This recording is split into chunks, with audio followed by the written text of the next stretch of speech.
छोड़ देते थे। तो ये तीर्थ में स्नान करने की विधि होती है, और यदि इन सभी नियमों का आप पालन करते हैं तो आपको तीर्थ में स्नान करने का फल प्राप्त होता है। आपने तीर्थ को नहीं समझा, तीर्थ की महत्ता को नहीं समझा, और तीर्थ में किस प्रकार स्नान किया जाए, क्योंकि उसमें स्नान करने की जो विधि है वही उस तीर्थ का आदर है, सम्मान है। यदि आप किसी दूसरे को सम्मान प्रदान करते हैं तो वो प्रसन्न होता है, और जितनी उसके अंदर सामर्थ्य शक्ति होती है वो उसी सामर्थ्य शक्ति के अनुसार आपकी सहायता करता है। इसलिए तीर्थों की महत्ता को समझ करके शास्त्र विधि के अनुसार यदि तीर्थों में स्नान किया जाए तो निश्चित है आपको अनंत फल की प्राप्ति होती है। इसलिए महात्माओं के जो चरित्र हैं, जैसा वो करते हैं, उनका अनुसरण, सदाचारी मनुष्यों का जो जीवन होता है वो समाज को समझाने के लिए होता है, समाज उसको देख करके सीखता है। इसलिए उनके ऊपर समाज का बड़ा भारी दायित्व होता है, और उनको बड़ा सोच समझ करके जीवन यापन करना पड़ता है। बोलिए आनंद कंद भगवान की जय हो। इसलिए बड़े महात्माओं ने आज हमारे तीर्थराज में आकर के स्नान किया। देव दनुज की नर नर श्रेणी सादर मंजई सकल त्रिवेणी। तो क्योंकि महात्मा है, इसलिए महात्मा भारद्वाज जी के आश्रम पर आज बहुत से महात्मा एकत्रित हुए, इकट्ठे हुए।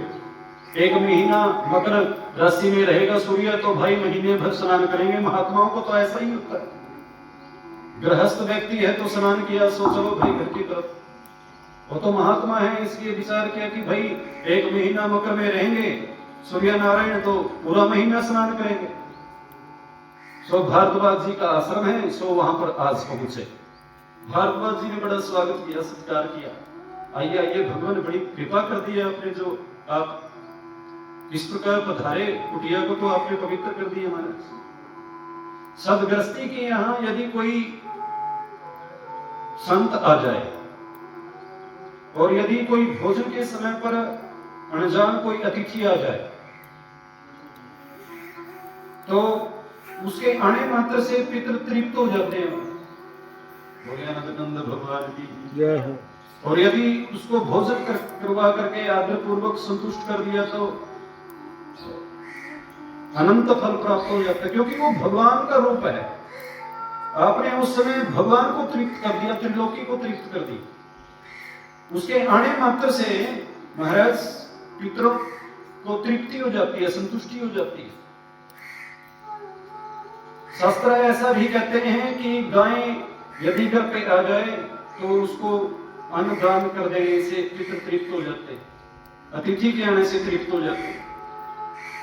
यदि घर के अंदर वेद मंत्रों का उच्चारण हो जाए तब पितरों को संतुष्टि हो जाती है।